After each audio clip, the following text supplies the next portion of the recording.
Good afternoon.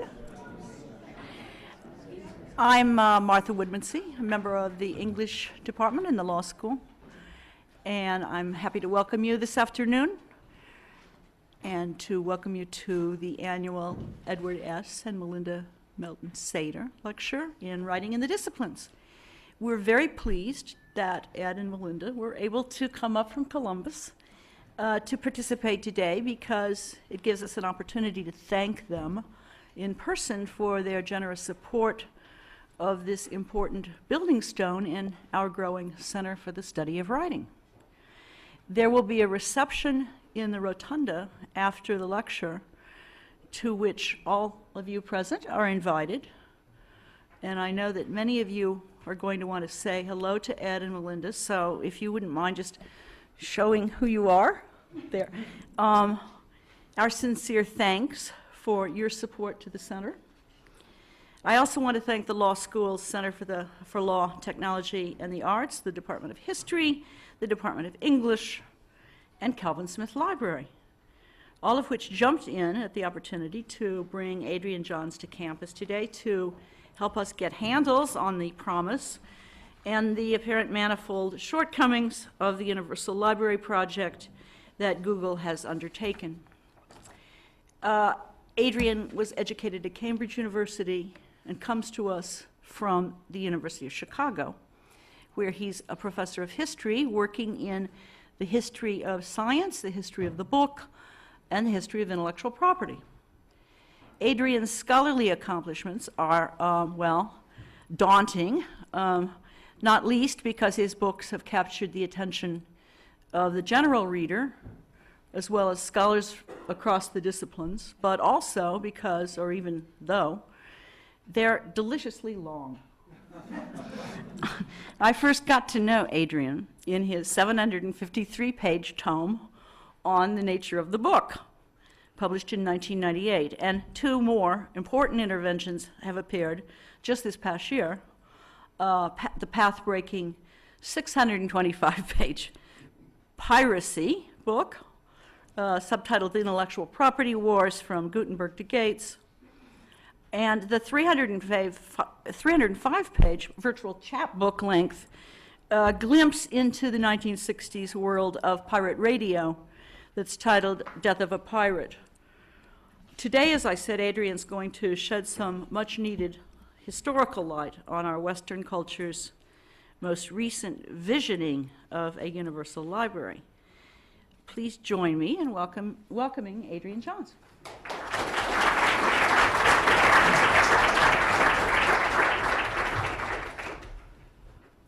Okay, thank you, Martha. Thank you for inviting me to all the various agencies and departments and so forth that have made this possible.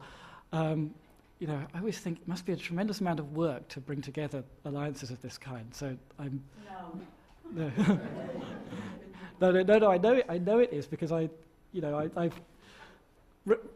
resisted this for as long as possible, but it's got to the point in one's career when one is actually involved in administration, and I now know that those kinds of strings of departmental names are not put together without effort, tea, meeting times, and so forth. Anyway, I'm grateful that it all worked out. So it won't have escaped anybody's notice that, a couple of weeks ago, Judge Denny Chin turned back a proposed settlement that would have not only put aside the controversies between Google and the publishing industry and a bunch of authors about the Google scanning project, but actually created something like a whole new environment in which big digital library systems could be put together. And I want to begin with that decision that Judge Denny Chin made, because it's an important one. And it has the virtue of actually being rather clearly written, unlike the original settlement, which, if you've looked at it, is long, complex, full of curlicues and epicycles and so forth. The judgment is not. The judgment, and that one of the virtues of that is that the places where one might disagree with it are also clearly evident. You don't need to dig around very far for them. So this is a project, as you will know, that's been running for 5 or 6 years now. Google, the huge search company, has been devoting itself to scanning millions of books that are held in various academic and public libraries, both in the US and abroad.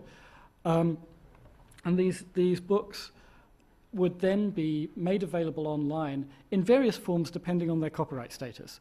So a large number of the books are just out of copyright. These are ones that were published before the period of copyright protection kind of begins, as it were, which is still in operation now, which is, 1920 or so.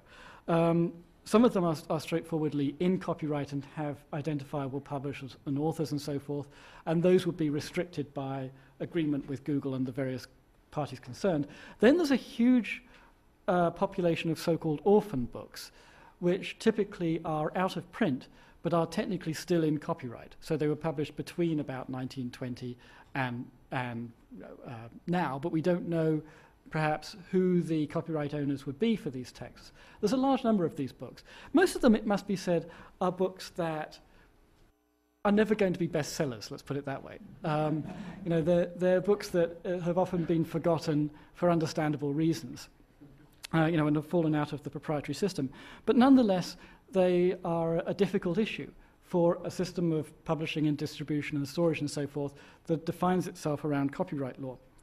And it turned out that the problem of orphan books was a defining problem for this project, which was rather utopian, to create something like a universal online library.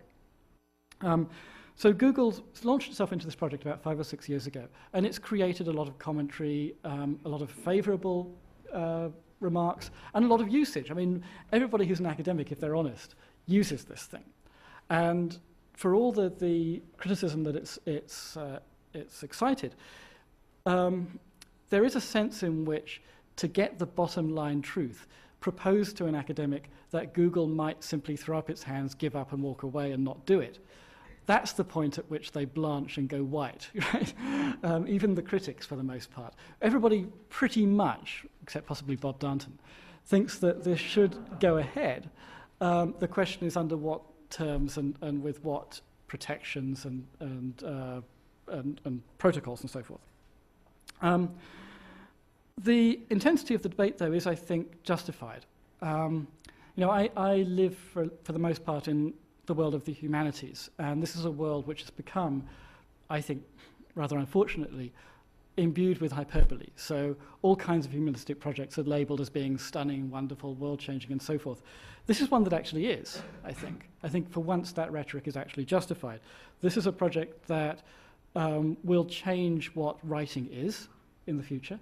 It will change what knowledge is and how we get knowledge. And it will also change what the past is, for that kind of quasi-Orwellian reason that he who controls the present controls the past. What we can know about the past will be altered by this project's existence.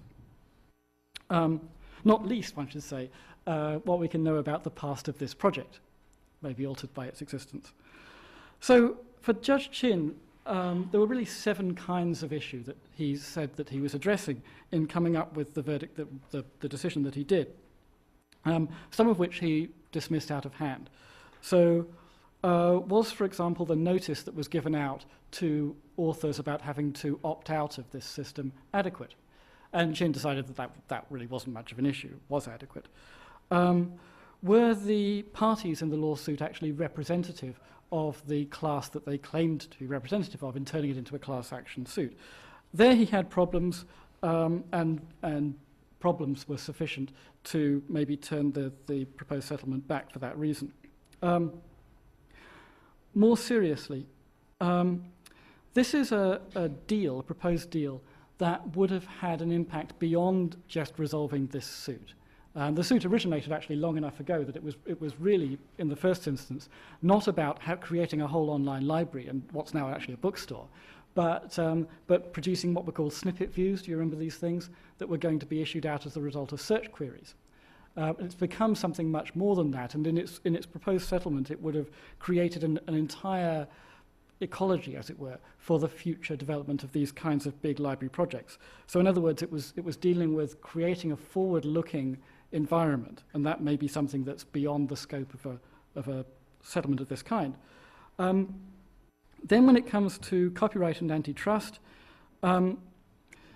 traditionally, deciding big issues of copyright like this is supposed to fall under the prerogatives of Congress.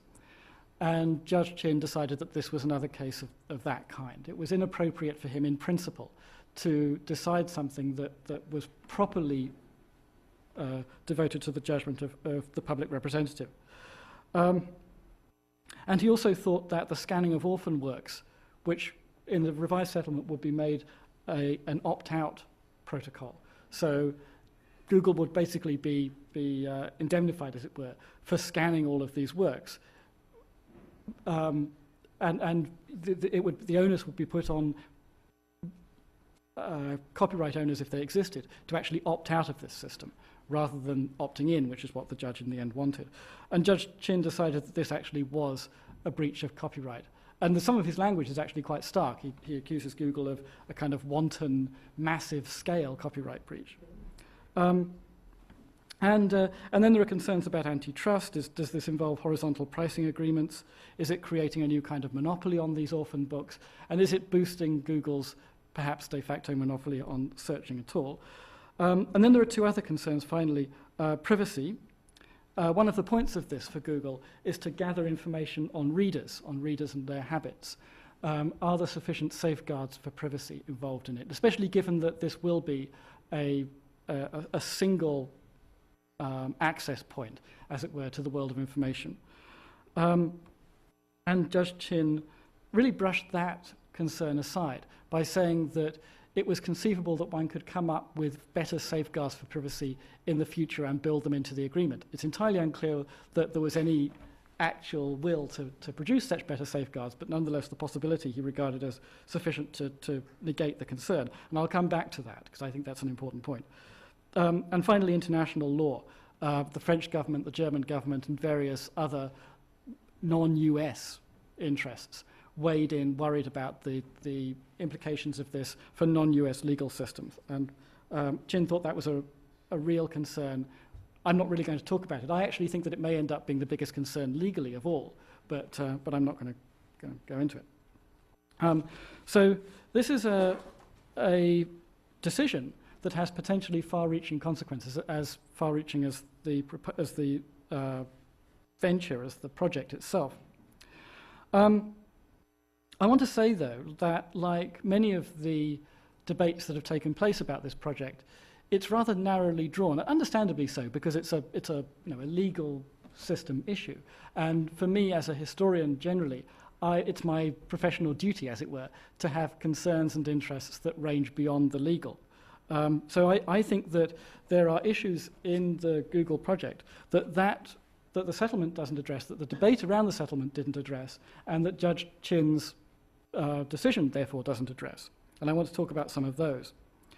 I think that when addressing what's been trumpeted as this project's real purpose, which is to transform how knowledge itself is gained and stored and circulated and put to use, protagonists of all kinds, of all stripes, have rested content with, I think, rather crude and unhistorical generalizations about those processes. And I think that's actually typical of concerns, of debates about media and their impact.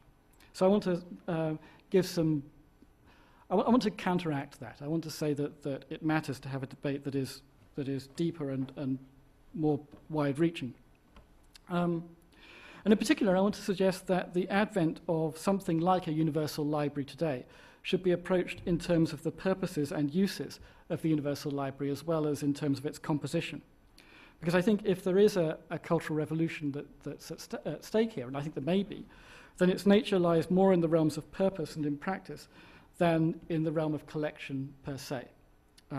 So in other words, one should ask the Aristotelian question: what is a universal library for? What is its final cause? And in particular, why does the Google project exist? Well, it turns out that we have a certain amount of testimony from Google itself about why it exists. One engineer at Mountain View suggested an answer to the question in an encounter with an internet aficionado called George Dyson about 3 or 4 years ago. He said, we are not scanning all these books to be read by people. We're scanning them to be read by an AI, that is an artificial intelligence. And he was referring to what the proposed settlement calls non-display uses, or non-consumptive research. That is kind of data mining, pattern recognition, algorithmic techniques, things like that. On that account, what's really at the core of this project and what's really transformative about it is that it supersedes reading itself, if by reading you think that there's some kind of human involvement. Now, as it happens, I don't think that the Google Books project really is directed primarily at machine learning, because if it were, then the metadata standards about which people have raised a lot of fuss would have been better, and Google would have been less insouciant about the problems with those standards that have been pointed out. Still, the fact that a statement like this could have been made, and that it's even conceivable, is, I think, very telling. And in fact, it's been urged that it may well prove to be the case anyway, that the data mining uses of this archive or universal library will be in economic terms more consequential than the reading uses. But compared to what's called display uses, that is, everything that involves human eyes, non-display uses of this kind have received scant public attention. And they don't receive any attention really in the Judge Chin verdict either. The only place where they come up is in that issue about privacy. And that's not entirely our fault, it's worth saying, because the concept of a non-display use is historically very unfamiliar. It could hardly have been imagined before networked digital systems. So uses carried out on books treated en masse as data or information without any eyes seeing any page of any book are radical departures from prior practices. There's no legal tradition to shape and constrain these uses, or almost none, and little by way of ethical reflection to draw on either. When it comes to human readers, we have something like 300 years of copyright law to argue from and about, and when it comes to machine readers, we have essentially nothing. So that's what we've done. We've argued on the basis of 300 years of copyright. But Google's own conditions, it's worth pointing out, are actually rather strict. They include, for example, a rule that no product could emerge from a non-display use that would compete with Google's own ventures going down into the future. Furthermore, there seems to be no right, except for a short-term provisional one, for an author or a publisher to opt out of non-display uses. So if the opt-out rule is a problem in its own right, there isn't even an opt-out rule for this. What that means is that a redefinition of publishing and authorship, to say nothing of reading, is on the cards, and I think has actually already taken place to a large extent. These things will have to incorporate into their very meanings the certainty of a work's being included into these kinds of systems. If not Google's, then somebody else's. And it will become part of the roles of publishers and authors, writers, to anticipate this fact and to make decisions accordingly. And it's worth saying that that's new in one sense, but in another sense it's not new at all. Publishers and authors have had to make this kind of predictive guess, as it were, this kind of wager, for a long time. It's just that they've been dealing with human readers' responses and not algorithmic ones. And for me, this raises historical questions both of history and for history. How does this relate to plans for universal libraries over time, such that we've arrived at this point? How did those earlier universal libraries, and there is a long history of them, promise or threaten to affect the practices of knowledge in these kinds of ways? How, in fact, did they affect such practices? And the answers I want to suggest throw real light on the kinds of problems that we actually now face, which are not reducible to those problems that the judge identified in his categories in the settlement. And I want to approach them by asking about place and practice. So first of all, where is the universal library? Well, firstly, the place of reading and writing matters. This is common knowledge in academia. It affects how we read and write and to what effect. The implications of launching a universal library that's digital right now have to be appraised partly in terms of the changes that are underway at actual physical non-universal libraries. And this is, of course, a moment of acute critical pressures on those. So, for example, at Syracuse University, notoriously, the Dean of Libraries recently announced that physical libraries were, in her word, kaput. And Syracuse, she said, had moved to store volumes not just off-site, but 250 miles away. So you can't just call them up, you have to go through a rigmarole. And that's not the worst case. The worst case seems to be that of Cambridge, my own alma mater in the UK, where old medical journals are now being put in dark storage, not just temporarily, but permanently, which means that they're held not only off-site, but actually inaccessible. You can't pull them up at all. And I think that short of invoking something like nuclear war, it's difficult to think of any way in which dark storage of this kind can actually be an actively good thing. One of the characteristics, though, of a universal digital library is that it may provide ammunition for saying that it is a good thing. So if the universal library is to lead to a place of reading that is in theory no place, but is in practice other kinds of places and perhaps degraded places, what does that imply? Well, the associations are ambiguous because on the one hand, knowledge that's created in no particular place may be regarded as objective because it could have arisen in any place, if you see that kind of philosophical argument. On the other hand, practices of reading are, of course, never placeless in reality, and universality means reading in lots of actual physical locations. This being so, it can be argued that there are real advantages to having it occur in a site designed for the practice, even if that site is networked. And that's in part what a physical library is. It's interesting that in all the debates about access, for example, which are part of the universal library contentions, there's a lot of utopian talk about making access universal, as well as content universal. But if you look at where people are actually drawing digital files to, all of the utopian talk about making access available to places like sub-Saharan Africa is really rather vacuous. The actual access points are not sub-Saharan Africa. They're Europe, America, Australia, places like that. And that's really to do with physical place. It's not something that you can abstract out into the networks. I want to say that in connection to this, that there is a history of the very concept of universality that is important in this light. And I want to briefly go through what I think this history is. I'm going to present it in 4 stages of what you might think of as ancient universality, Renaissance universality, Enlightenment universality, and modern universality. The point being that we are now going into some new kind of universality which doesn't leave behind, necessarily, the problems that that prior history has left us. Now, the history of universal libraries is not actually continuous from the ancient world, and it's important to say that because it's sometimes implied that it is. But many, and perhaps all, of the later incarnations of the dream of universality have referred back in some way to especially the Library of Alexandria as the Fons et Origo. This was founded in about 300 BC, and it reportedly amassed about 500,000 scrolls, depending on transnational trade to obtain them. So the pharaoh's men would monitor ships coming in. If the ships contained scrolls, they would take the scrolls away, copy them, and give the copies back to the ships. So you kept the originals. Tony Grafton says rather cheekily that this is roughly what Google is doing. I'm not sure that's really true. But as significant as that sheer accumulation of material was the accumulation of site-specific reading practices devoted to the material. So it's often said that textual criticism, authentication techniques, bibliographical classification originated here in a caste of, as it were, librarians, though we know almost nothing about what those methods actually were. But there were various other ancient libraries that existed, some of them reputedly very large, like this one, which is at Ephesus in Turkey. And I put the image up because there's basically physically nothing that survives of the ancient Library of Alexandria, whereas this does survive. And you can actually see, if you go into it, how ancient architects and builders tried to create buildings for scrolls. So it has things like shelving apparatus, or the remains of them. And the person after whom the building is named is reputedly buried under the portico. But Alexandria's is the dominant example, and no other library has had anything like its iconic status in subsequent history. So, Renaissance universality. So the Renaissance saw the revival of the ideal of a universal library in the first age of print, but you now didn't have to go somewhere unique to find this kind of illusion of literary universality. There was more than one universal library, and some of them belonged to private citizens, not to pharaohs. So, for example, John Dee was supposed to have one at Mortlake outside London, and Gabriel Naudet gave rules for setting one up in his instructions concerning erecting of a library that was written originally for the president of the Parlement of Paris, which is a kind of law court. But it was soon clear that no one building could house a universal library with printing in existence. So attention began to shift to the idea of a kind of virtual place.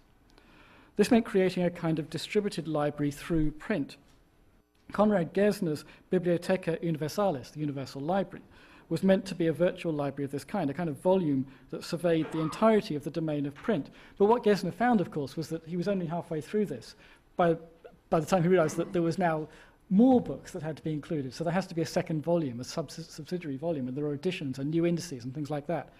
So after a while, the distributed, printed universal library becomes not just a book, but a periodical.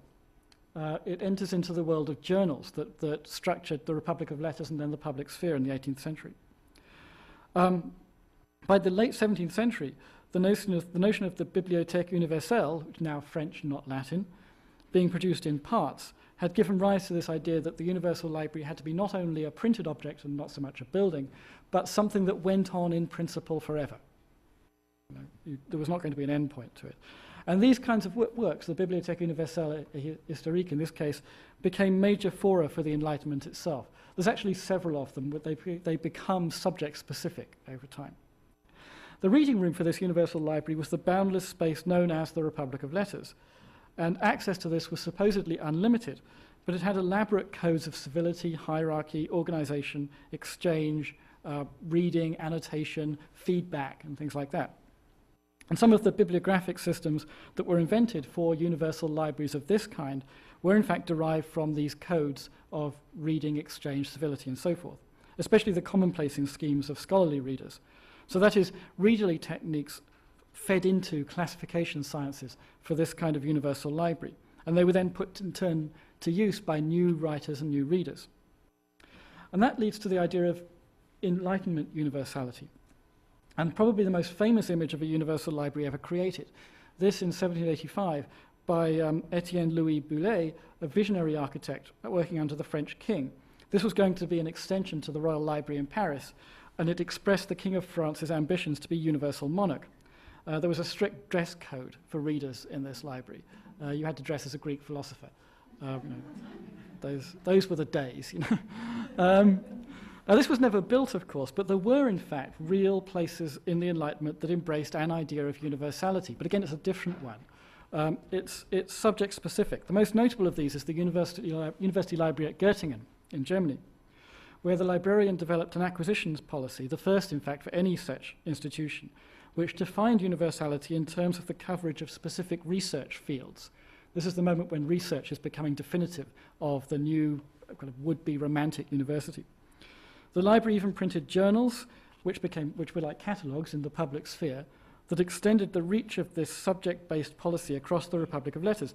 And in fact, many of the practices of modern research universities can be traced back to Göttingen in this period. At the same time in France, the Marquis de Condorcet, the great Enlightenment thinker, was developing this kind of notion of universality to define the virtual space of print itself.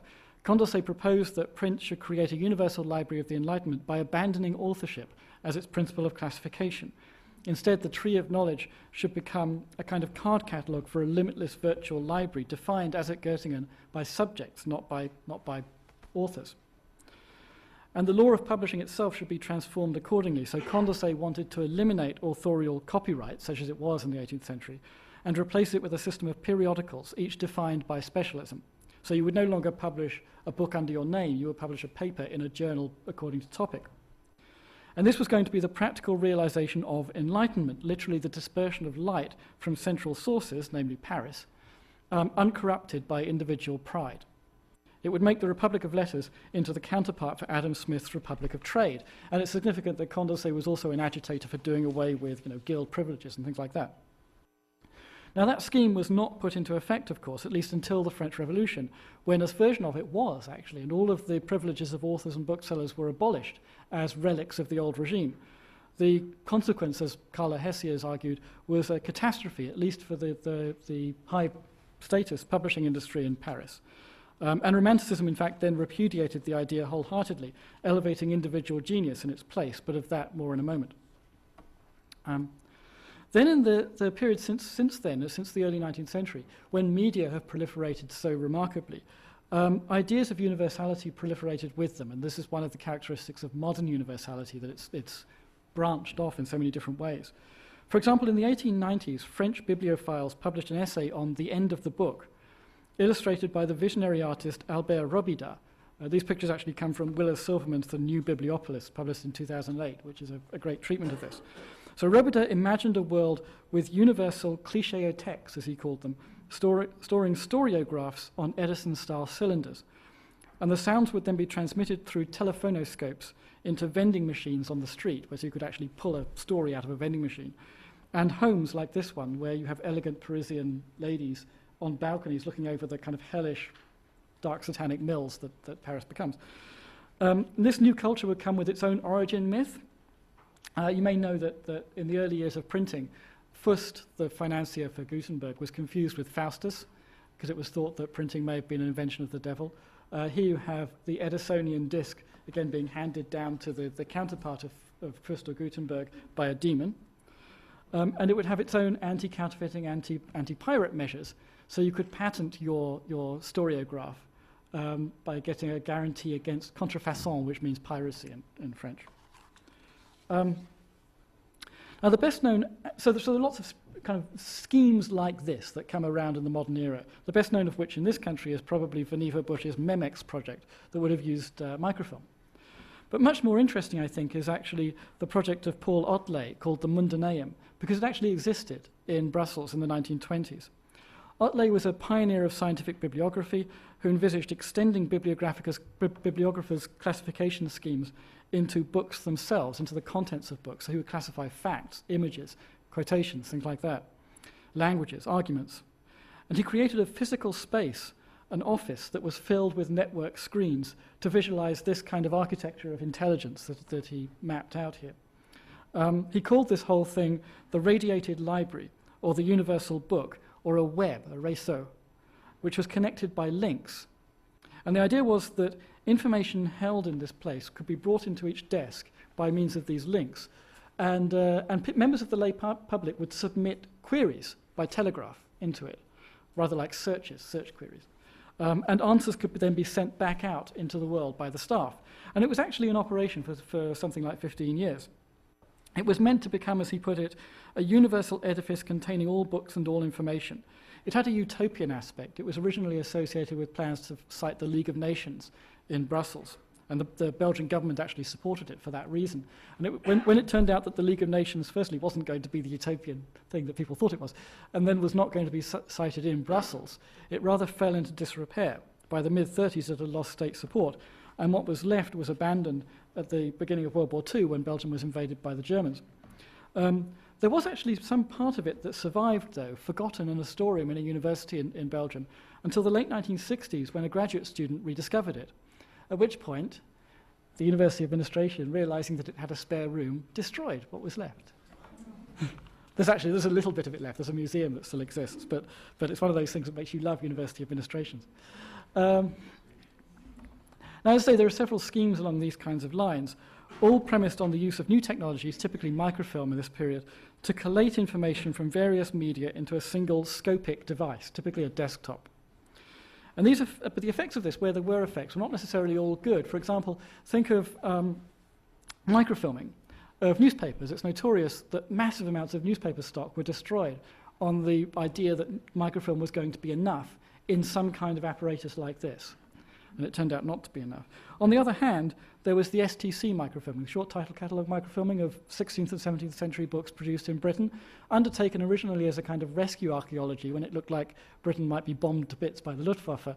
But it's ended up being a revolutionary force for the good, I think, in the study of the early modern period.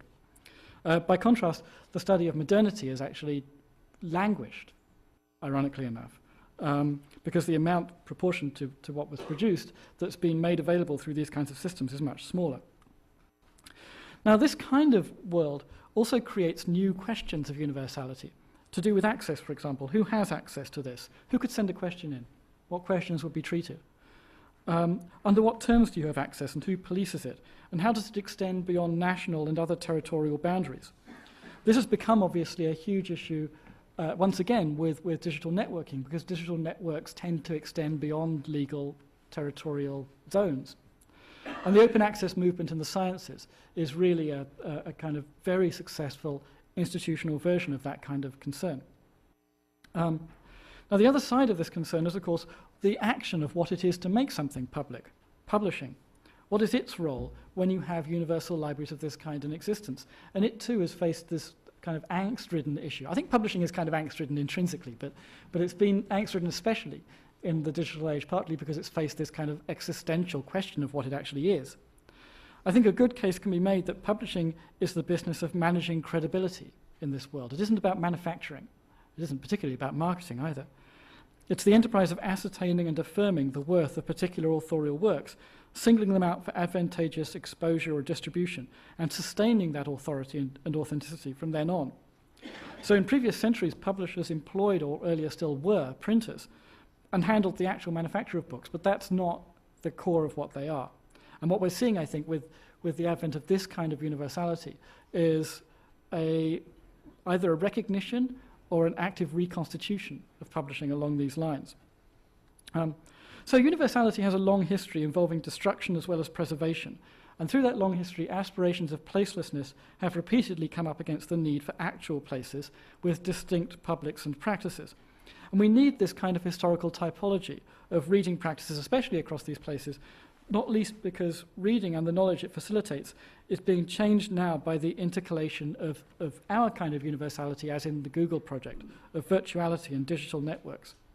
I think in a digital universal library, one of the things we have to do, and this may become the problem of historical knowledge in the future, is to work to coordinate our reading practices with the habits of original readers, be they in the 17th century or the 16th or the 14th.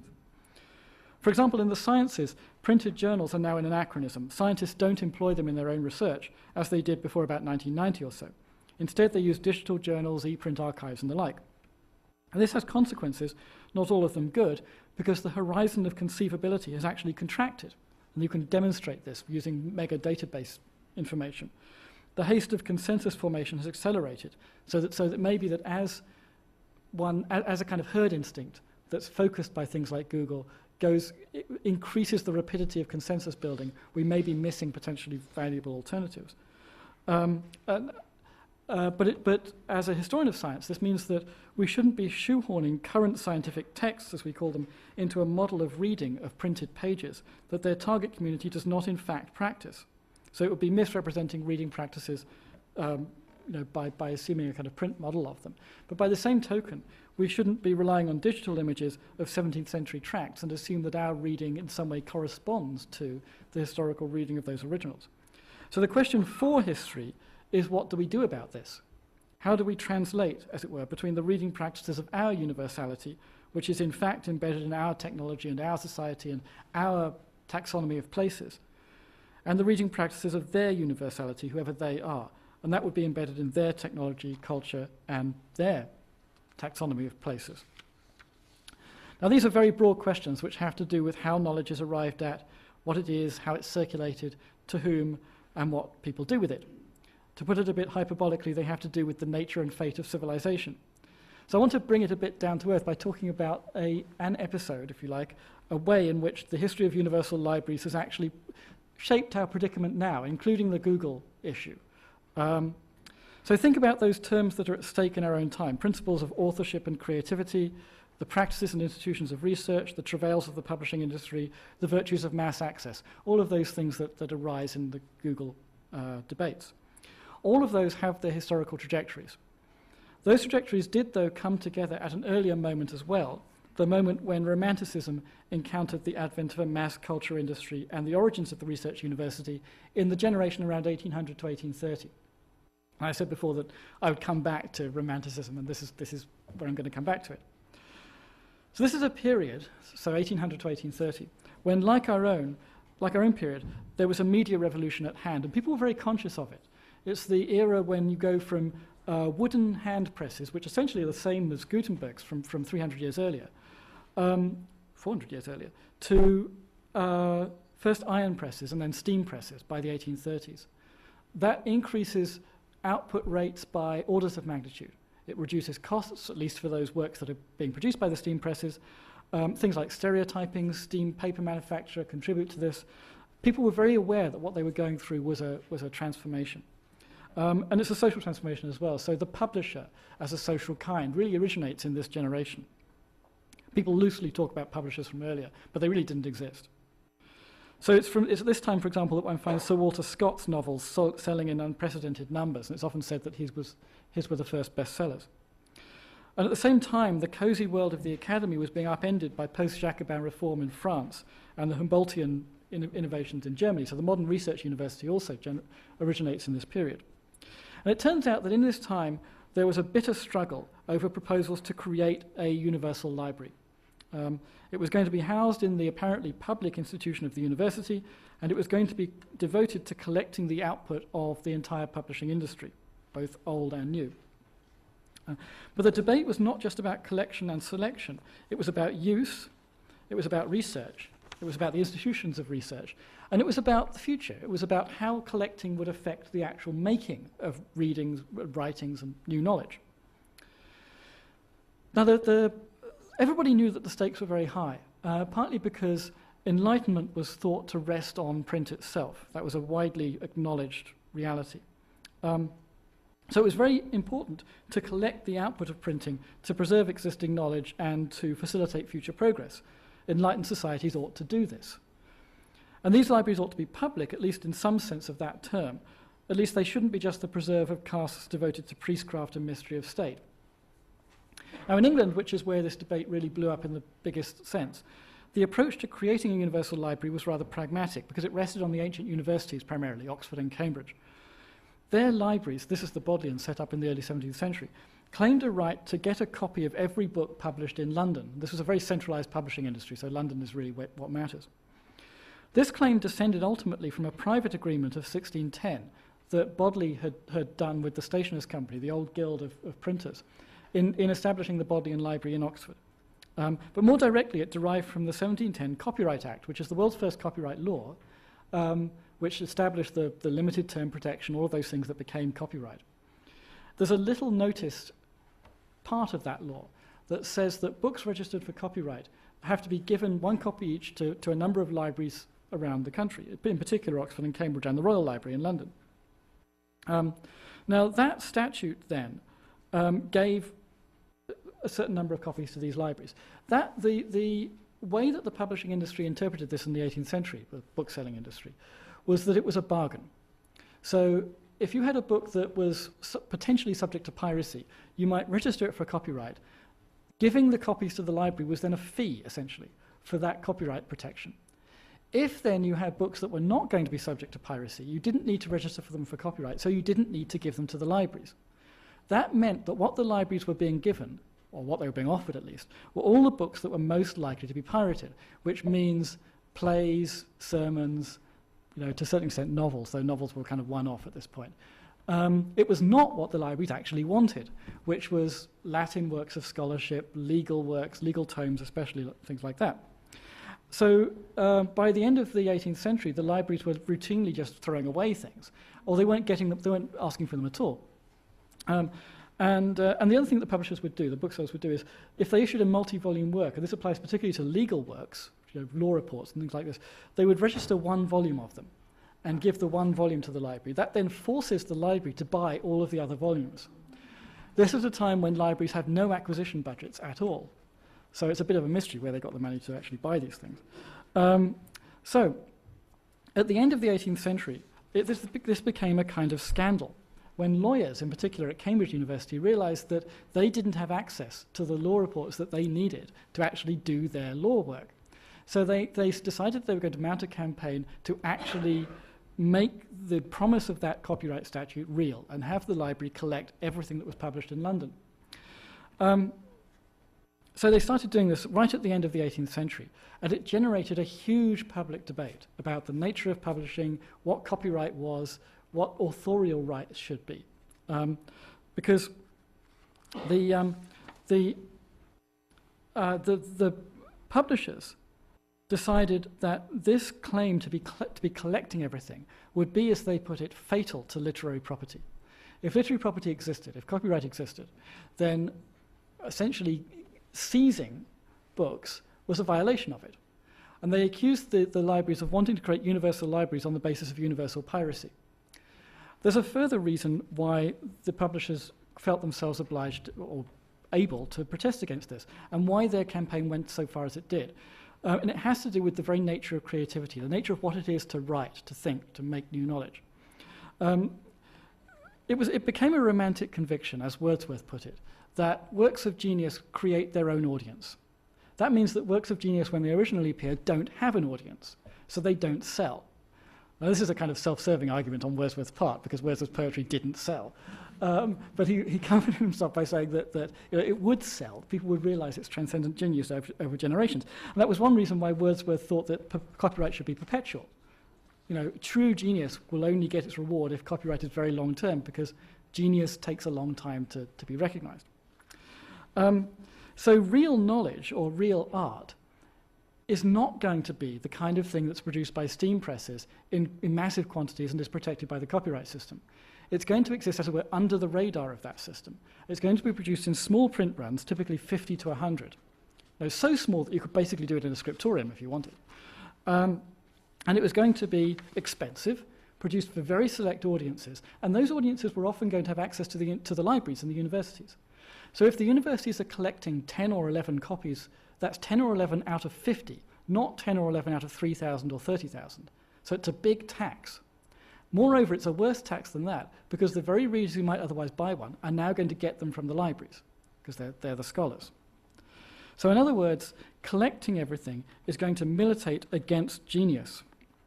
And this gets to, and the publishers were able to recruit to their side a whole kind of army of poets, scientists, historians, antiquarians, medics, zoologists. William Lawrence, for example, a great surgeon of the time, arguing exactly this, that this bid to create universal libraries was going to kill creativity, kill knowledge.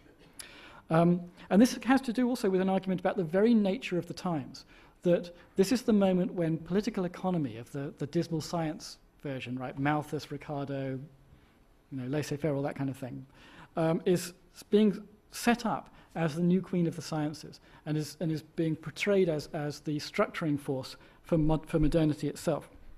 And a copyright publishing industry is represented as the extension of that into the realm of the mind. So for these romantics, the idea is that copyright publishing is a kind of soulless, dismal science of the mind, if you will. So what the Universal Library will collect is precisely not genius, but this thing that is going to be the disastrous character of modern society from then on. It's the levelling down, the mere repeaters, as they say. So this practice of universal collection militates against creativity and for mediocrity. So this is about the prevailing culture of print itself and about culture itself and how culture impinges on knowledge. Knowledge in the making and knowledge in the reading, as well as just knowledge as fixed texts, as it were. They thought that if this were actually carried through, then a universal library in practice would become disastrous, not least because they imagine what happens to, say supposing you're a student, and they particularly have in mind a law student as it happens, going into one of these libraries and seeing universality of knowledge put in front of you. Imagine the Borghese library, which goes on forever. What's the effect that has on you? And in classic 19th century form, the effect that they hold it to have on you is demoralization. So actually what the word that they use is demoralization, but also depression. So you go in there and you become convinced that whatever you may do, you can never actually contribute something individual and worthwhile to an infinite collection. So the effect of collecting things indefinitely is to suppress at a deep psychological level what might then be worthwhile in a future generation. So these libraries, overgorged with frivolous books, would stop seriousness from happening. So in the end, they say that it might be useful to have one repository of everything collected. They accept that kind of Enlightenment principle, but it shouldn't be public. It should be held under lock and key in the British Museum, rather like whatever it's called, the closed collection that notoriously is full of lascivious and bawdy books. So this became quite a big alliance between the sciences, poetry, literature, history, and the commercial world of the publishers who object to it because it's a tax on them. It had one, though, particular vehicle, which was antiquarianism. Antiquarians we tend to think is really boring. We think antiquarianism is incredibly dry. But in the early 19th century, it wasn't. It was the vehicle for all kinds of arguments, from Burkean Tories to Godwinian radicals, who wanted to see the foundations of Englishness, as it were, in these very particular records of the past that were dug up through church stone rubbings, brass rubbings, things like that. And there was a literary antiquarianism that was devoted to collecting old works of literature and reprinting them in very small editions. One of the champions of this was a man called Samuel Egerton Bridges, who was an MP and actually became the figurehead of this campaign. And the argument here is that antiquarianism, what it is to be English, is going to be destroyed because it produces these small print-run things, which are precisely what the tax of universal deposit is going to stop happening. So Bridges ran this campaign, and he came within one vote of actually passing a law that would have abolished the existing Copyright Act in Parliament. It took it out of him.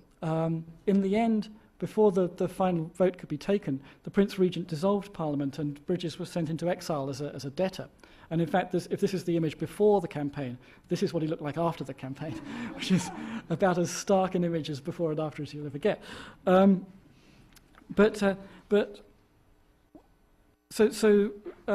When he left Parliament, the campaign kind of collapsed at a public level, at least for that generation. And it collapsed at the point where the libraries looked like the winners, because they were now able to go on doing their collecting. But this is where the kind of knock-on implication comes. In 1813, 1814, at the time when it looked like Bridges and the publishers might win, and that the copyright might actually be overthrown for this reason, the libraries and the publishers proposed to each other a compromise. And the compromise was this. The publishers would accept a universal deposit, and the libraries like that.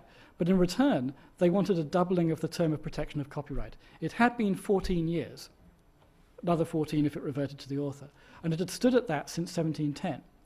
Now, 100 years later, the proposal is made that it should be doubled to 28 years. That law was passed just before Bridges left Parliament.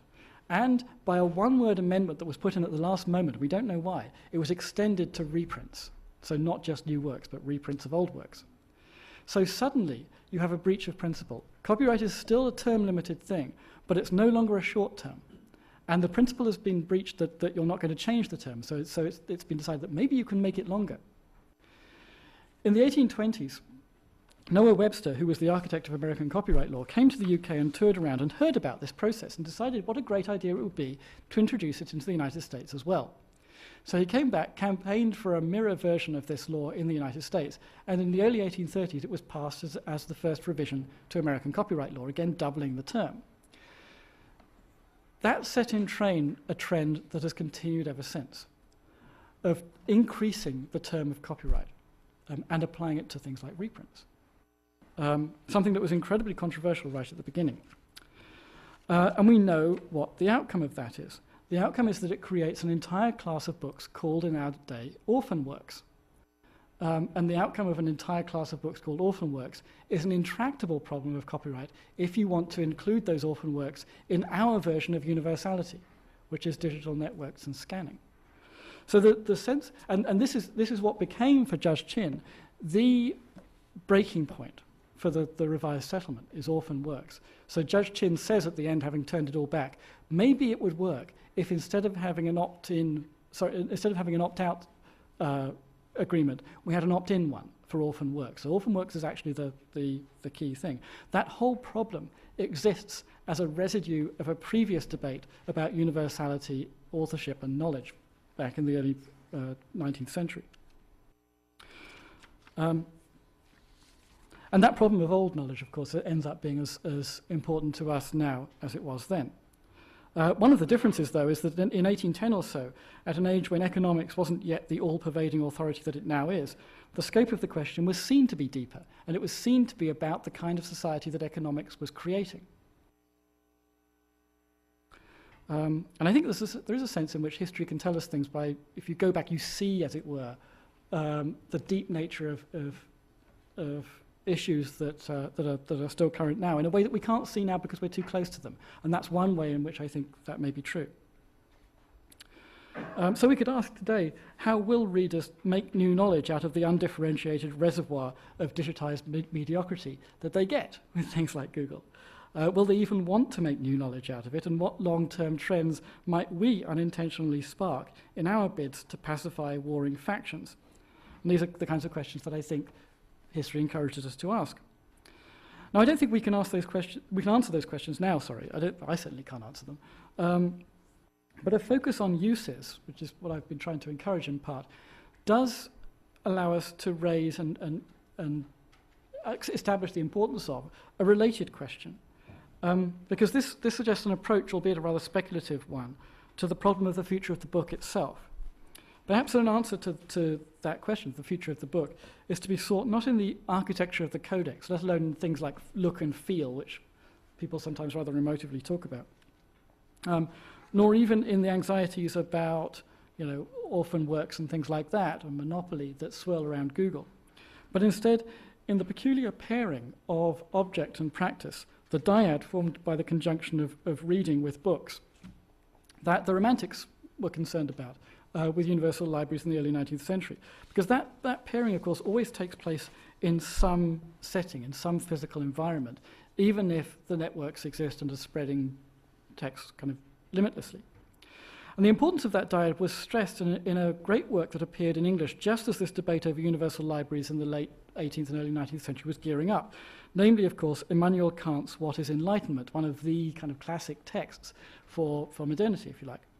Now, Kant had a famous paradoxical assertion that a private place of reading and writing were essential for the authority of the public realm. His idea is that if you want to have a public realm that has epistemic authority, the only way you get that is by having people doing their reading and writing for the public in private. Otherwise, they are, as it were, representatives of interest to some extent when they act in open in the public. And it's one's duty as a member of the public to feed back into the overall realm from these private spaces. And that work initiated a long tradition of arguments along similar lines. It was actually one of the first works of Kant to be translated into English in, if I remember right, 1798. But for that tradition, in order for public reason to persist, participants need to be able to retreat into a private space. And in terms of our universality, that means to disconnect. Because one of the central elements of Google's Universal Library is that you are being tracked when you do things. That's what it's for, to some extent, for Google. And this is as I said, I'd come back to this issue that for Judge Chin was not an issue. It seems to me that it is. So this possibility of disconnecting is lost when an important purpose, and perhaps, according to that Google engineer, the important purpose of the Universal Library is precisely to subordinate reading to non-display uses. That is, if the purpose of mass digitization is to convert not only works, but work, viewings, uses, readings, into data, which can then be merged and sorted and combined and analyzed and mined and have consequences of one kind or another. To paraphrase that engineer, what AIs will read is not just books, but us. And the process is not necessarily sinister. On the contrary, it's actually useful, of course, and it's very convenient. Overall, it's quite arguably a very good thing. And there are reasons why Google is able to do it, and there are reasons why Judge Chin doesn't think it's an issue. But a certain caution is in order, I think. For example, in the first 6 months of 2010, Google received 4,000 requests from the US government for data on users, quote unquote, and another 1,300 from the UK government and more from other governments around the world. And in typical Google fashion, though, you can get a Google map that actually shows you where these requests have come from. It doesn't say any more than that, but it tells you roughly numbers. And many of these requests are said to relate to criminal cases, but that's as much as we know. It's hard, though, not to imagine the practice expanding once the information is available. In the UK, to cite what I suspect may be a relevant comparison, raw data on phone tap authorizations have been made public since the first term of the Blair administration in 1997. And it turns out that practice is now very widespread indeed. In just the 1 year of 2008, for example, various state agencies, going down to things like local school boards, local authorities, I'm not sure about school boards, made more than 500,000 requests for phone surveillance. That's in 1 year.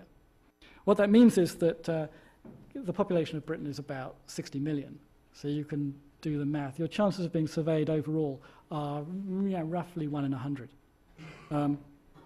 per year. So what happens when claims of security or morality tempt the authorities, or maybe worse, their subcontractors? Because those, the Kellogg, Brown and Root, for example. What happens when their subcontractors ask for or even subpoena data about reading? Data that a universal library devoted to this practice and this purpose must, by definition, necessarily have. Now, those data can be and are anonymized, but it's not clear how they're anonymized, and it's not clear how rigorous and robust the systems are. Chin didn't ask. He just put forward this confident assertion that it will be possible to create systems that will robustly anonymize the data and therefore obviate this concern. But if one's convinced, at least at some level, of the Kantian argument that public authority resides partly or depends on the ability to be private in one's reading, one can ask legitimately, whatever the anonymization technique, where does the authority of public reason abide, given the form of universal library that we will now have? Does it even exist at all anymore? And I'll leave you with that question.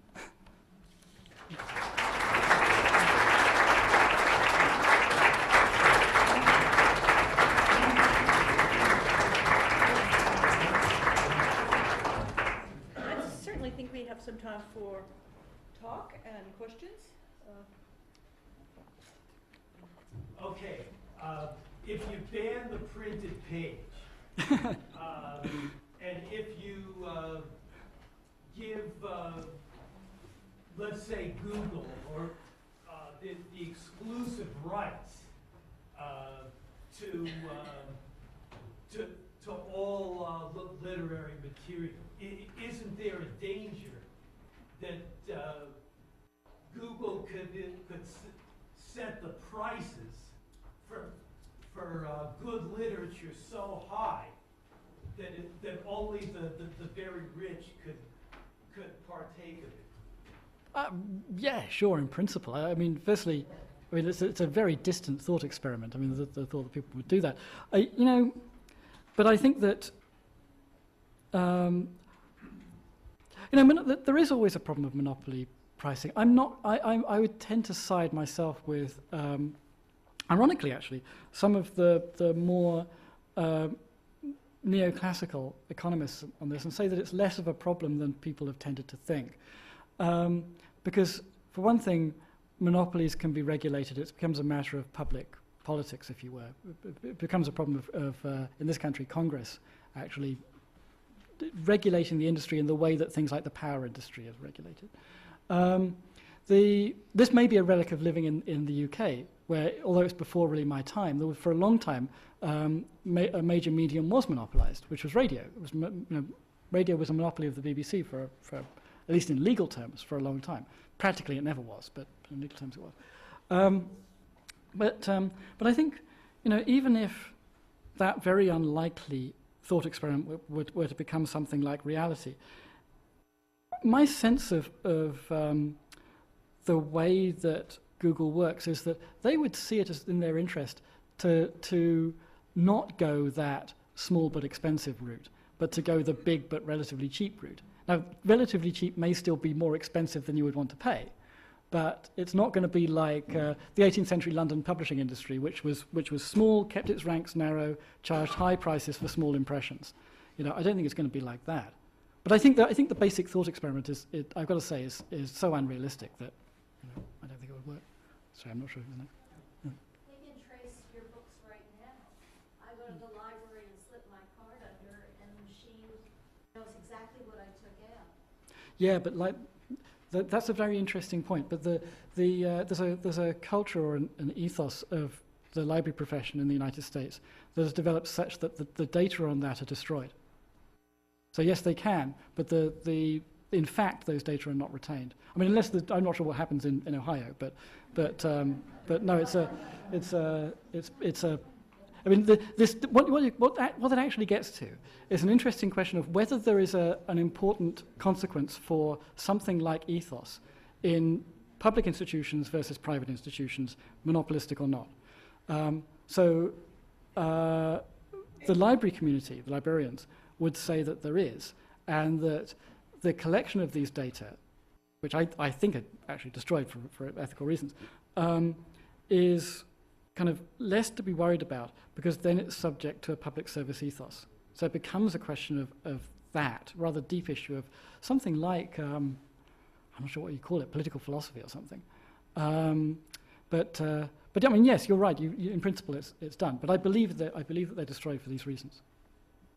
I don't know. Do you know different? I guess it's a content question, and it goes back to what you were saying about the romantic presumption that books from a centralized metropolitan publishing industry sort of contributed to the notions of what would constitute universality. Those were the things that would be collected. At the same time, there's a kind of rapid growth in provincial presses throughout the 18th and 19th centuries, and other things besides books are being produced, so that notion of universality is a rather limited one. And I'm wondering if there is some kind of correlation currently with the Google case. This universal, it seems to be it's dominated by books, for one. I've not done an exhaustive search by any means, but I'm wondering if you know of sort of that aspect of sort of content selection, because I do think that is important too, and how those decisions are made continue to constitute what would be a sort of limited universality. That's not fair. Yeah, no, I think that's absolutely right, and it is very limited in that way. There's an interesting thing that could be said almost. This is rather a highfalutin way of putting it, but about media revolutions in general, which is that, and Peter Salabras at Penn has been making this point, that whenever you have something like the introduction of steam printing or printing itself in the 15th century, or now the digital world, that itself may not be revolutionary, but what it often does is it creates a revolution in the older medium.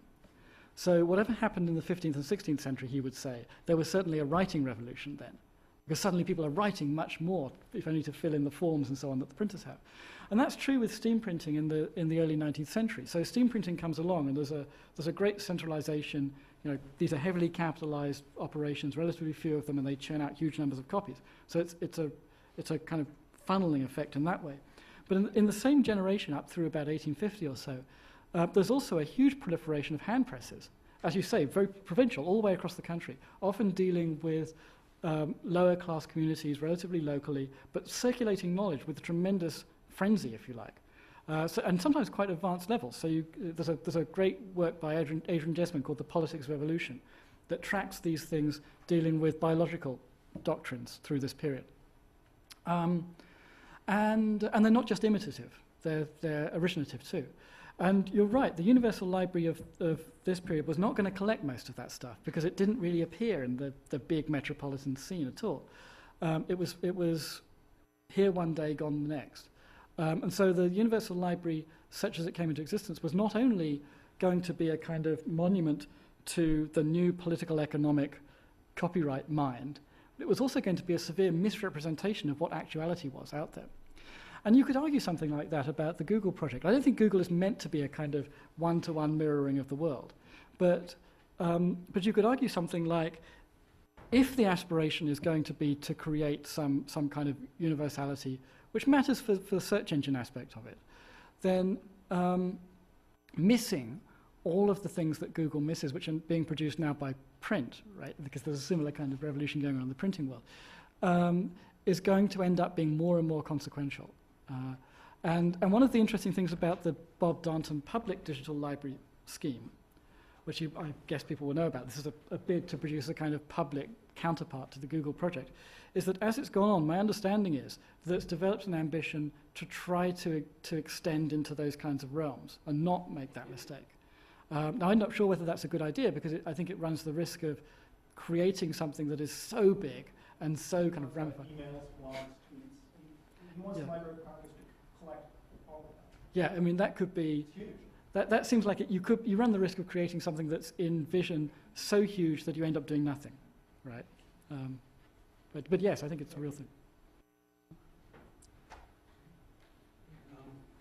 I'm thinking of the problem of protecting the integrity of a centralized digital library when we have all these evil forces in the world going out to destroy things when they find that it's in one place.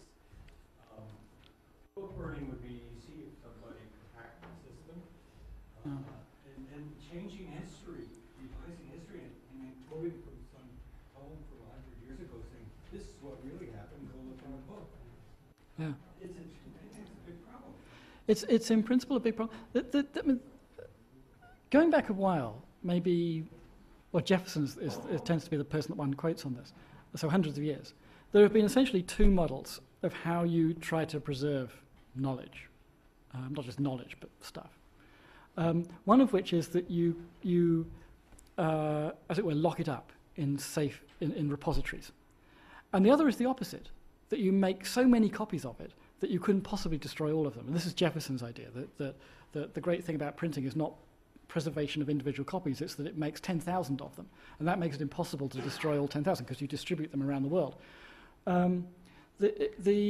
There is a sense in which if you think of a Google or any universal library as being a repository model, it runs that risk that you could destroy it. Now, the way that the Google project tries to get around that is by having several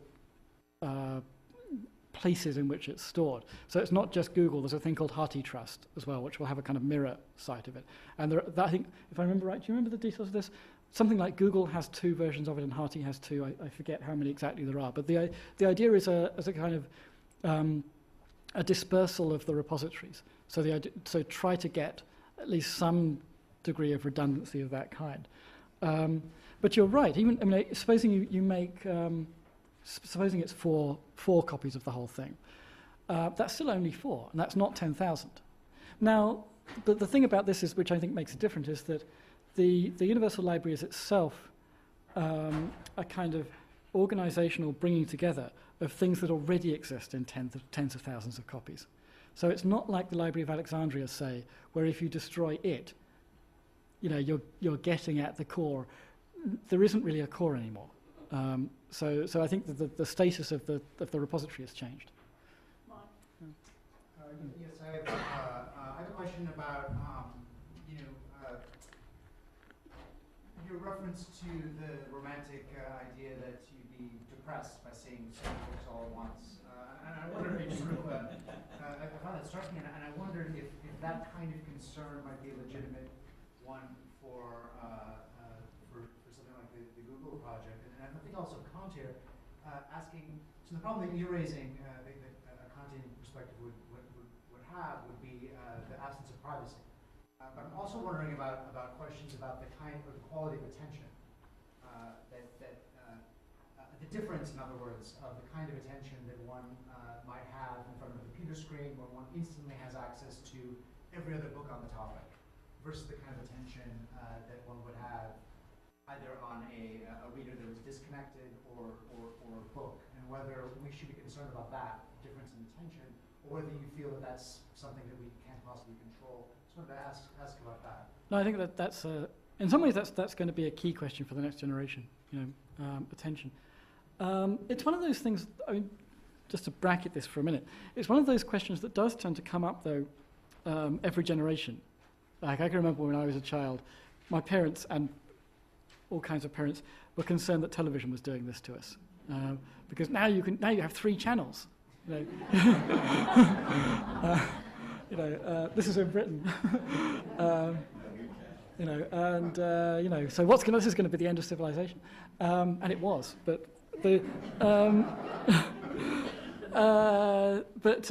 nonetheless, it is a real issue, I think. Not so much because it's a kind of once and for all step change issue now, but it's something that a responsible culture has to continuously monitor and adapt to. And I think that where the rubber hits the road with this is actually education systems. This is not a matter of technology. We're not going to deal with this by getting some kind of technological fix. What we need to do is to train people to be, as it were, critically engaged, always working monitors of what's going on. You can flick through things very quickly. The zap, zap, zap thing you can do. If you've got, well, you can do it anyway, but you can do it, as to my eyes, responsibly, if you have kind of trained into you critical techniques that kick in very fast. That includes, for example, an understanding that what appears on the screen is not actuality. What appears on the screen is heavily mediated by algorithms, codes, aesthetic designs, and so forth. And one needs to imbue in our future generations, the ability to read for those very fast, almost automatically.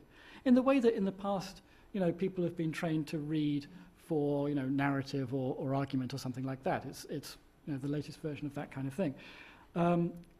I think that this is a matter for innovative design in schooling, going right back to elementary school. And it's the way that this is very, again, a highfalutin way. The way that I tend to think about this is that it's Miltonic.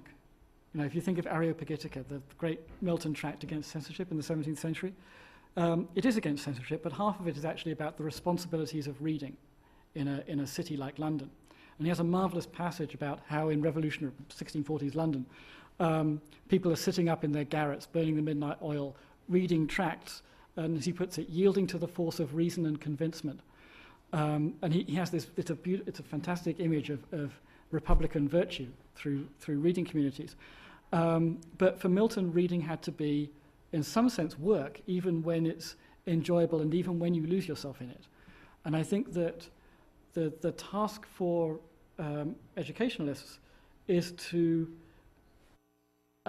re-imbue some sensibility like that for the digital age. That sounds hopelessly Puritan, but it's a utopian dystopia, as it were. There seems to me to be a bit of a difference between the universal libraries you mentioned in these cases and Google, in the sense that they wanted to collect everything produced in the universe.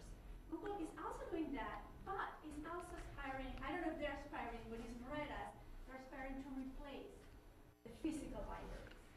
And if they're not aspiring to do that, many physical libraries are taking it that way and hiding books or destroying them or eliminating books. So there is that aspect of the destruction of concrete objects, books, that is not there in the historical precedence. No, it is. At least, or there is too. Yeah. I wanted you to, and Yeah. they're replacing too. I mean, this notion, you mentioned that Google will not have the problem that Jefferson mentioned because there are going to be 10,000 books, but they are being destroyed already. Yeah, they are. That's true. Okay, so how you say we only need 2 yeah. copies for the whole system of each book, all the other ones can go away because we don't have any money. So there is that happening already. No, that's absolutely right. Every phase of this kind of sequence of universalities, if you will, has had not only collection and preservation, but destruction as well. And that's most clear with microfilm, in the modern era, when there's the notorious case of Nicholson Baker and the newsprint, right? And he was right. Whatever the morality you think of it, he was right. Massive amounts of newsprint were destroyed on the premise that microfilm was going to be good enough.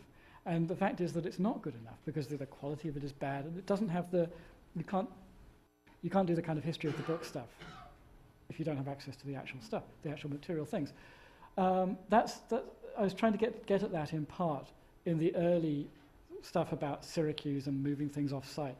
No, it's absolutely the case that destruction and preservation are interdependent in this and always have been. And I think it may be that I hesitate to say that it's necessarily the case because I'm not a philosopher and I'm not good at kind of discerning necessity. But I think that one should pause before being too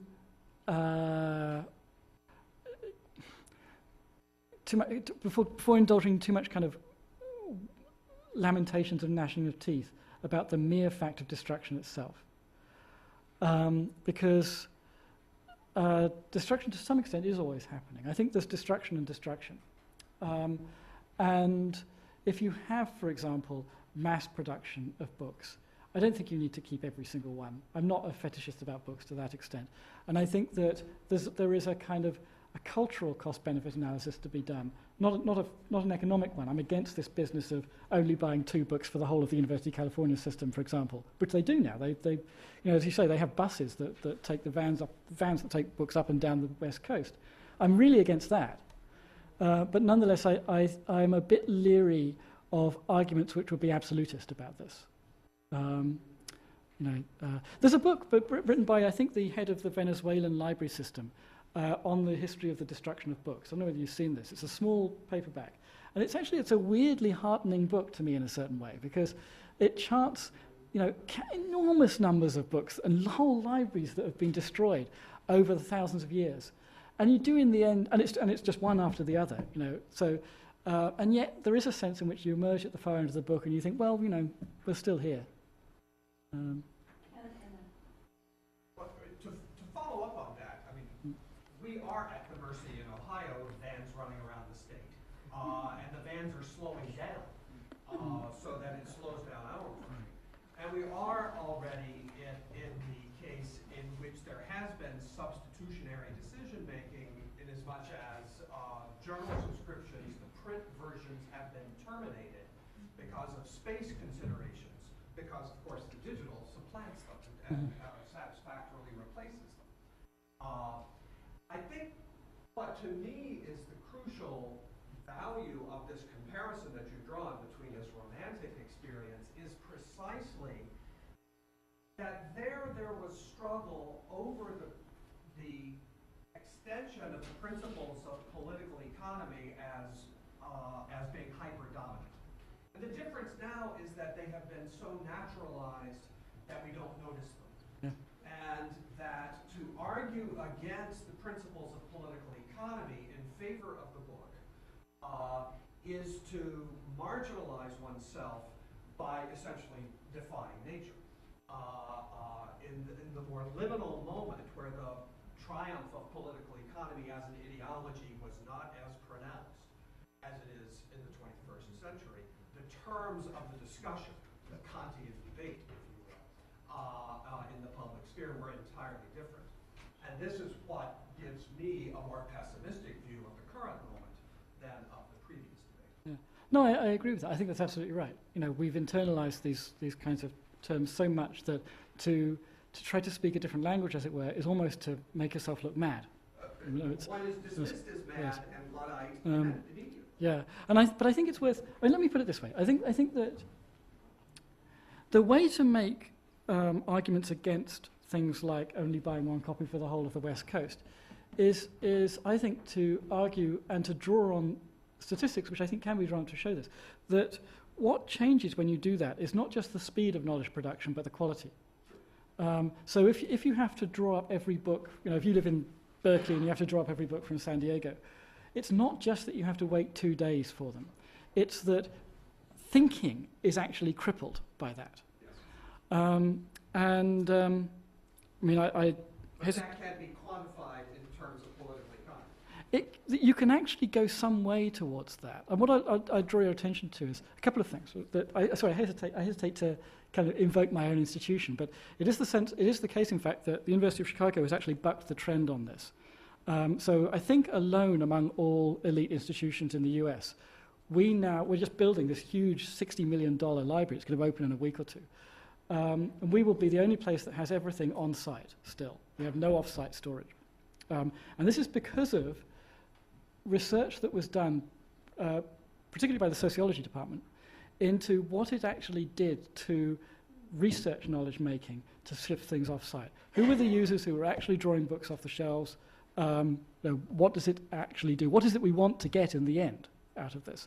And they did this and they submitted reports, which I believe are available online. If you search through the website, you'll find them, which had a big enough effect that the administration actually put money into this, which I was amazed. I thought this was absolutely kind of extraordinary, that an administration in a major university today would actually throw money into this and not just put the books off in Gary.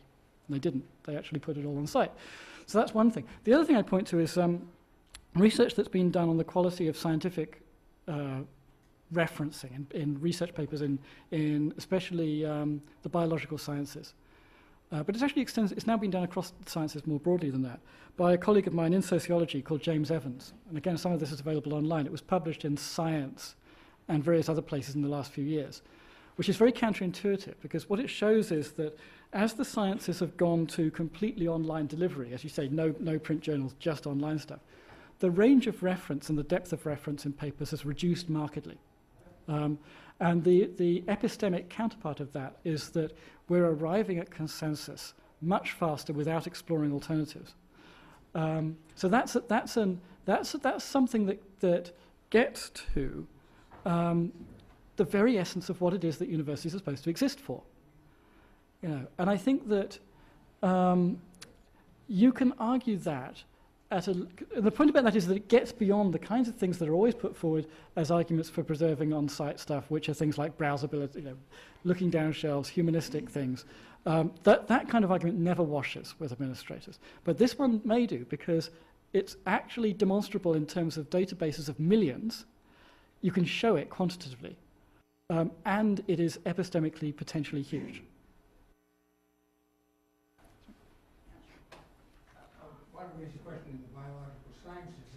I've had the impression that the reason for not looking back as far has nothing to do with how the data is obtained, but for the publish and perish attitude. That if you look far back, you often find that what you're working on has already been done. And I can tell you from personal experience, I'll read articles about something that I published, and I'm not referenced, and it's brought up as brand new on something that was published by me 20 years ago. So is it because of how the data is obtained, or is it because the attitude of the community toward publish and perish? It's certainly, I mean, I wish James were here, he could speak to this directly from his work, so I'm not sure of what the answer is, but my sense is that it's probably going to be both. You know, it usually is with these things. They're not usually reducible to some technological change. On the other hand, my sense is that this is something that you can track back over the years as more and more journals have become online and have been integrated into the various search engine pattern recognition things and stuff like that. And you can track how it changes over time, and it I believe, follows the trajectory of this increasing scope of the journal systems online. So unless, as it were, the institutional pressures not to see previous work have also changed in that way, it looks like the more important thing is actually the massive digitization of the journals. But you know, as I say, I will defer to my absent colleague who's actually done the work. But it's fascinating stuff because it's so counterintuitive. You know, it's not what is supposed to happen. Time. Oh, well, no, I think everybody wants to talk here. There's time for two more. I wanted to ask you about the competition. Google is not the only one doing this. There's Project Gutenberg, there's Internet Archive, and then there's ones that are doing it for pay. And I wonder how this plays into your whole situation. Yeah, those do exist and they have existed, and but they're much smaller, of course, than Google. But in some fields, they're useful. Yeah, no, they're useful. The Internet Archive, especially, is something that you know has that status, I think. There's this, and I don't know really. I don't have a line on this. I mean, it's often said that their existence is kind of imperiled by Google because they'll just be kind of swamped, as it were, by the Google project. But I don't think that's really true, because I think that those kinds of projects may go some way to meeting the need that you pointed out of covering the stuff that Google is not going to cover, you know, the counterpart to ephemera or provincial stuff or stuff like that. I think the issue may go down in the end to not, as it were, being smaller than Google, but being bigger than Google. You know, what is it that one's going to have access to that's going to cover both the Google world and the proliferating world of these other projects, such that if you want to see patterns, you can see them in a way that supervenes these corporate distinctions. And as far as I know, maybe in individual disciplines people are doing these kinds of initiatives, but as far as I know, there's nothing yet which has that kind of all-embracing ambition. Perhaps the next generation of Universal Library will be like that. Arnold, will be the last one. There's a tendency in most of these debates to argue at the poles instead of in the center. In other words, all digitization is bad, all print is good, or all digitization is good and all print is bad. And there was something that you said, and it was almost a passing remark in your presentation, where you talked about the vacuousness of the argument that distribution of knowledge to the developing world was really beyond tertiary. And that because most research still occurs in the developed world, obviously most use of electronic information is going to be in the developed world. But it doesn't really address the use of this technology and the distribution of information that would otherwise be impossible in print in the developing world. So while I have no doubt that the statistics would verify that that's where most information is currently being used, do you allow for the fact that over time, the the developing world will benefit from it? I think it probably will. You know, my sense of it is that that's the trajectory. It's a long, long way away from happening right now, and it's dependent on things that are not usually thought of in the same context or in the same light. So, you know, the establishment of rather baseline telecommunication networks, for example. So physical infrastructure, it depends on that, or wireless networks of particular robustness and speed. And those things are so sorely lacking in much of the real developing world that, you know, it's a long way off. And the kind of idealism of open access, especially in the sciences, which has always made reference to the ability to reach these disadvantaged communities, is kind of way generations ahead of what the actuality is. If you, you know, there's been social scientific researchers who have done the mapping and have seen the density, as it were, of reference to open access science journals, and it's virtually zero, sub-Saharan Africa. It's actually interesting. My understanding is that it's not so much the US, because most of the people who are interested in this in the US work in universities, and so they're not the target community either. It's actually kind of middle-ranking places, Slovenia, say. So it's not the really poor parts of the world, and it's not the really rich parts of the world that are benefiting the most. Now, that's not to say that it shouldn't be done. You know, I'm all in favour of it. I think access is great. It's just to say that if one's interest is in, as it were, tracking and understanding what's actually happening, rather than planning for, in a kind of futuristic way, for what's going to go on in the distant future, then this is the kind of thing one needs to know. You know, the planning for the future thing, the vision thing, as they say, you know, that's the realm of MIT Media Lab and that kind of thing, these boosters. And it's, you know, it's all fine. It's just that I think that there's too easy a confusion that's made between the idealistic projection of what might happen and what's actually happening. And there are too many, and just in general in the history of technology and social history, there have been too many times when what seemed to be evident trajectories have been interrupted or disrupted or sent in different directions throughout human history for us to say that there is an inevitability about, say, in 20 years' time, everywhere in sub-Saharan Africa being where France is now. You know, I think that's a big gamble in that. Adrian, thanks very much.